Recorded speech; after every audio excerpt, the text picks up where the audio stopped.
One night on Skull Island, Kong suddenly went berserk and attacked the Monarch facility area. In the midst of that gripping situation, the Monarch members rushed to save themselves with the helicopter waiting at the location.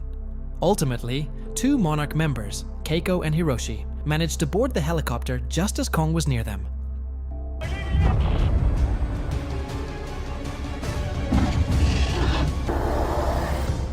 Sometime later, Keiko woke up in a Monarch medical facility. Keiko then rushed to find Hiroshi, who is her son. Keiko felt relieved to discover that Hiroshi was still alive and in good health. Now Keiko just realized that the medical facility treating her was on a Monarch ship. After that, Verdugo, as the deputy director of Monarch, began to investigate the cause of Kong's sudden rampage. Here, the Monarch members were baffled. And why Kong acted that way, even though Monarch had already followed protocols to not disturb Kong. Now Verdugo is handling the Kong rampage case seriously, because this event resulted in over a dozen Monarch members killed and a dozen others injured. Time continued until Keiko remembered the moment she was separated from Lee. Here it was revealed that Keiko succeeded in returning to the original world with a capsule that went through a portal. Meanwhile, Lee was trapped in another world called Axis Mundi, which is inhabited by monsters. Afterwards, Verdugo informed her that Lee died in Axis Mundi. However, Keiko did not believe it because she believed a former soldier like Lee could surely survive in the middle of extreme situations. The story then goes back to the year 1957, with the location of southern Chile. So at that time, Keiko, Lee, and Bill were there. Keiko and Bill carried out a sea monster search mission. This mission began from an unusual incident that damaged the boat where Bill used to be. Armed with the clues they had, Keiko's team visited a village that relied on marine products as a source of livelihood. Keiko's team was then surprised to see the closed attitude of the residents, as if they did not want their village to be visited by outsiders. After that, Keiko's team rested at a local bar. Bill then found a strange fish that was dead and hung at the location. Bill suspected that the fish was a monster, considering its shape was not like fish in general. However, the residents did not want to respond to Bill's suspicion, so he could only speculate. Not long after, Lee clashed with a man who opposed the presence of Keiko's team. Fortunately, this conflict was successfully de-escalated thanks to a resident. As time went by, Bill became acquainted with a woman referred to by the name Señorita. When they started to become close, Señorita secretly conveyed information. So it turned out the villagers worshipped a sea monster as their god. However, this worship was secretive, which is why the residents were closed off toward Keiko's team. Afterward, Señorita secretly helped Keiko's team to find clues about the sea monster. In the process, Señorita took them to a cave that had reliefs. Apparently, these reliefs depicted the villagers' worship of the sea monster. Furthermore, this monster was believed to be capable of blessing the waters and making marine resources abundant. Returning to the present, Cate and her half-brother, Kentaro, talked about Lee. Here, Cate brought up Lee's kindness, who had previously succeeded in finding Hiroshi after he had been missing for so long. Feeling indebted to Lee, Cate finally decided to save him. After that, Cate and Hiroshi argued about the mission to evacuate Lee. Apparently, Cate was going to go to Skull Island in order to facilitate that mission. Meanwhile, Hiroshi opposed Cate's plan, considering that the island, which is Kong's territory, is very dangerous. In the end, Cate succeeded in convincing her father to join the mission.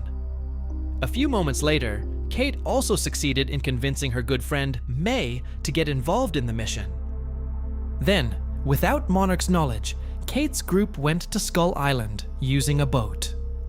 Upon arriving at the location, they found signs that a storm would hit Skull Island in a few hours. Because of this, Cate's group had to carry out the mission quickly, so that later they could leave the island before the storm appeared. While passing through the jungle, Cate's group found a flying monster capable of spewing electricity. Fortunately, they managed to avoid contact with the predatory monster. After passing through the jungle, Cate's group found Kong, who was sleeping soundly.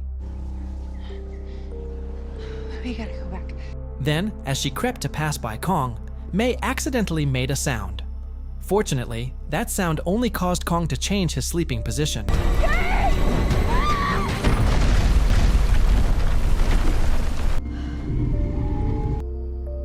As time went by, Cate's group arrived at the Monarch facility area, which was previously damaged due to Kong's attack. Apparently, Cate was going to use the portal opener tool and also the capsule at the location in order to facilitate Lee's evacuation mission. Now the problem is the electricity at the facility cannot be used due to Kong's attack. As a solution, Kentaro will activate the backup generator so that later it can be utilized to activate the portal opener tool and the capsule. Upon arriving at the destination, Kentaro managed to activate the backup generator. Shortly afterward, a monster appeared that had inhabited the facility since it was damaged. Inevitably, Kentaro and May had to face the monster's attack. At the climax of this event, Kentaro succeeded in killing the monster, while May survived without injury. Meanwhile, aboard the Monarch ship, Keiko spoke with a member named Tim. According to Tim's assessment, Keiko could restore Monarch to its original purpose if she wanted to. Shortly afterward, Verdugo showed Keiko CCTV footage related to Kong's attack on the Monarch facility. After finding clues in the video, Keiko believed Kong suddenly went berserk and attacked because he was trying to protect his island from something. Moments later, Monarch members reported that Cate's group had gone to Skull Island without permission. Keiko then guessed that Cate's group was trying to rescue Lee. Together with Verdugo and Tim, Keiko finally went to Skull Island by helicopter with the mission of helping Cate's group. Upon arrival, Verdugo warned Cate that a storm would hit Skull Island within 10 minutes. For their safety, Cate's group should postpone the mission and leave Skull Island while they still could. Nevertheless, Cate remained kind. Then, Cate still wanted to save Lee, even though he was believed to have died in Exis Mundi. As soon as Cate activated the portal opening device, a shockwave emerged that ended up awakening Kong. Shortly afterward, the capsule was sucked into the portal leading to Exis Mundi. At the same time, Lee, who was still alive, was facing a wild boar monster in Exis Mundi. Frightened by the portal's appearance, the monster eventually fled. Afterward, Lee rushed to the crash site of the capsule from Cate's world. Alarmingly, the capsule's fall awakened a giant monster.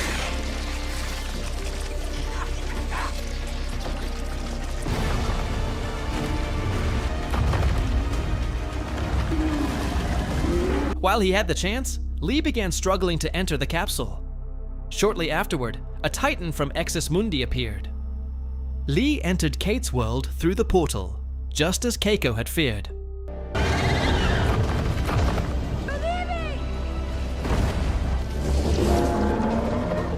The Titan then made a move that killed Verdugo before the giant monster moved to another location. On the other hand, Lee managed to kill a monster that had infiltrated the capsule. By activating the capsule's ability, Lee successfully returned to Cate's world.